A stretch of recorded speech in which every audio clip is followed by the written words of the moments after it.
Spectrum, I'm Jordan. And I'm Zach. And this is a premiere production of Noise News. Let's learn about what the state fair was like this year. Couldn't make the state fair this year? Well, don't worry. Jordan Marshke and I, Jasmine Nelson, brought the state fair to you. Annually, the Minnesota State Fair attracts over 100,000 people every day over the last week and a half of summer in downtown St. Paul. As the day goes on, the crowd grows bigger and bigger. One of the biggest attractions at the fair has always seemed to be the unique foods they sell. Every year, new foods are created and sold with wacky names and unusual ingredients. I'm from Rogers. St. Cloud, Minnesota. Plain, Minnesota. Maple Grove, Minnesota. This is going to be my first year. At least 10. I've been coming every year since I was like 7, and I'm 22 now, so. I mean, pizza, cheese french fries, cheese curds, and lemonade. I think that's it so far. The Italian stuffed meatloaf. I love the raspberry malt. Chili and cheese hot dog, some fries, and Sweet Martha's cookies. I love the Australian potatoes. I was really looking forward to the food, but then I got some of that, so we'll see. Probably all the different foods. Mini donuts or cheese on a stick. Stick corn on the cob. And I got scared. There are more than 450 foods available at the Minnesota State Fair. The Grandstand Concert Series features some of the biggest touring acts in the country. More than 100 acts perform at the fair's numerous free entertainment venues. The CHS Miracle of Birth Center is the birthplace of nearly 200 calves, lambs, and piglets during the fair's 12-day run. The State Fair is about more than just food. Kids line up all day to catch a ride at the mighty Midway, which has more than 30 rides and 50 games to play. Parades happen almost daily, which vary from high school marching bands to your very own Minnesota Gophers marching band. Don't miss your opportunity next year to go to the Great Minnesota Get-Together. This has been Jordan Marshke and Jasmine Nelson signing off. Sounds like you guys fared well on that story. Thanks, Zach. Now let's learn about FCA.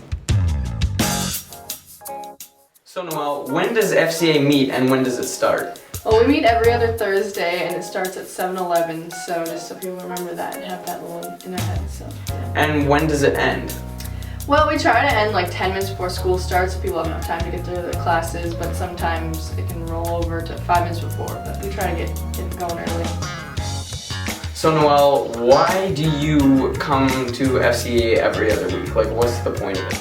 Well, we want to reach out to the student body, and I know they have a lot of busy schedules, so in the morning is the best time for athletes, especially since they practice after school. What do you do when you come to FCA? Like, what do people remember coming to FCA? Well, we start out with something that like gets us moving in the morning because we're all kind of groggy, and then we try to focus on like it's mostly sports specific, but then we kind of go into like a Bible study sort of thing where we go small group discussions and stuff like that, and people can take away a lesson that they can apply in life or in sports. So what other things do you want to say about FCA? Well, I just want to say that people who aren't in athletics can come out and come to FCA too, because we want everyone to be able to hear about Jesus and everything like that, so yeah. Reppin' Jesus. Wow, that was one heck of a story. That's right, Zach. Now let's go to Max and Emma with a story on Julia Olson and her figure skating. Most sports at Spectrum, while impressive, lack one thing: ice. But Julia Olson spends most of her free time on it, and she has been since she was 6. She competes as a figure skater for the Northern Blades Figure Skating Club, the Elk River Figure Skating Club, and the Bloomington Figure Skating Club. Because it's fun, keeps me like fit and not fat. And I like to feel like the feeling of gliding. It feels effortless. But health benefits aren't the only reason why she skates. She also mentors and skates with her younger sister. She even says that her little brother wants to get into it too. He wants to do everything that we do, so. But her dreams in life go beyond the ice. Even though skating is a big part in her life, she wants to be part of the Air Force. But hopefully we might see her on the big screen, if that's where she chooses to head.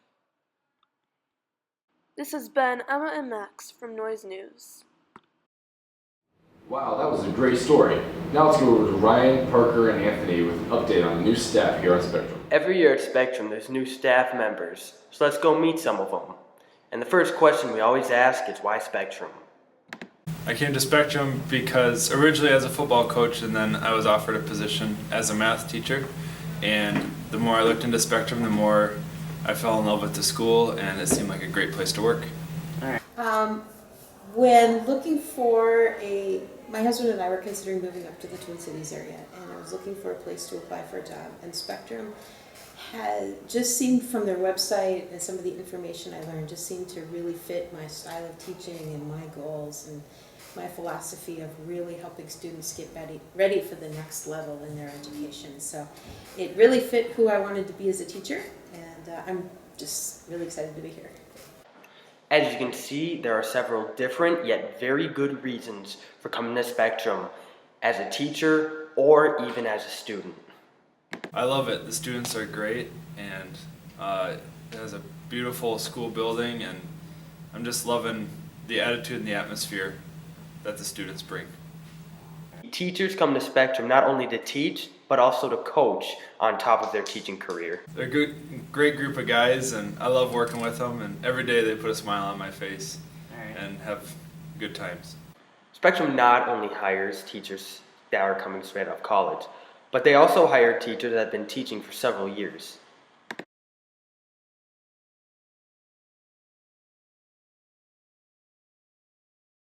No, this is my 18th year of teaching, actually. I taught in Wisconsin for a while, and I also taught down in southern Minnesota. Keep up the good work, students. Teachers are very impressed with the way you behave. Well, right now, I am really enjoying being here at Spectrum. The students are wonderful, and the administration is great. The other teachers are really great to work with. So right now, I am really happy where I am. I'm also been interested in doing a little bit more of working into higher education, considering maybe teaching at like a technical college or something part-time. But I really like high school students. They're just so much fun to be around. That was really good. Well, thank you. That was amazing. Thanks for watching. Tune in 2 weeks to see the rest of the new staff. This is Pribno signing off for Noise News. Oh man, they'll be on thin ice this year. Good luck.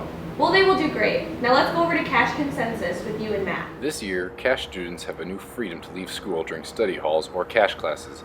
Let's see how students and teachers are responding.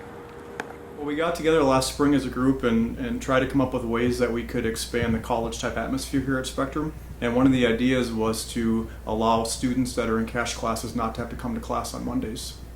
When I don't have cash classes on Mondays, I actually just sleep in because I have study hall first hour and then I have a cash class, so then I don't have to come to school until third hour, which is pretty nice.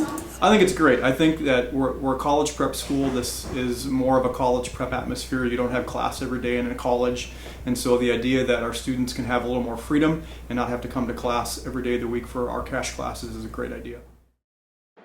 Now let's see what students do during their free time. Most of the time I take off to Walmart and search the place like anything has changed, buy soda, and then drink the entire day. I like to go to Panera and Caribou with Hannah and Kayla and eat a lot. On my no cash Mondays, I go to Noodles and eat noodles. We asked Miss Kinney the same question from a teacher's point of view. No Cash Mondays is a great idea because students then have the opportunity to not come to class. That gives them the opportunity to do something else. So it's good because kids that do need the extra help can come in if they want to and see the professor like office hours. And if you have a D or an F, you have to come anyway. So it motivates students to keep their grades up, and it also helps them to realize what the life of a college student really is like, because there's going to be times when you don't have class. I think it's a great idea for students to go off campus on No Cash Mondays. I think they should go off campus and go to a coffee shop. Because if you go to a coffee shop, that's really reality a lot of times in college, and go with your friends and pull out your homework and sit around and have a coffee chat like we did in my class. where you can take the length of a cup of coffee and knock off a bunch of the homework together. That's really reality for college students. Well, I think that we will keep with the Monday theme, and perhaps if we need to adjust and monitor throughout the years, and if we have to change the day, maybe change the date. But I think that we'll probably keep the no cash 1 day a week in the future. These new Mondays are going to rock. That's all the news we have for you today. This has been Noise News, keeping you in on the noise.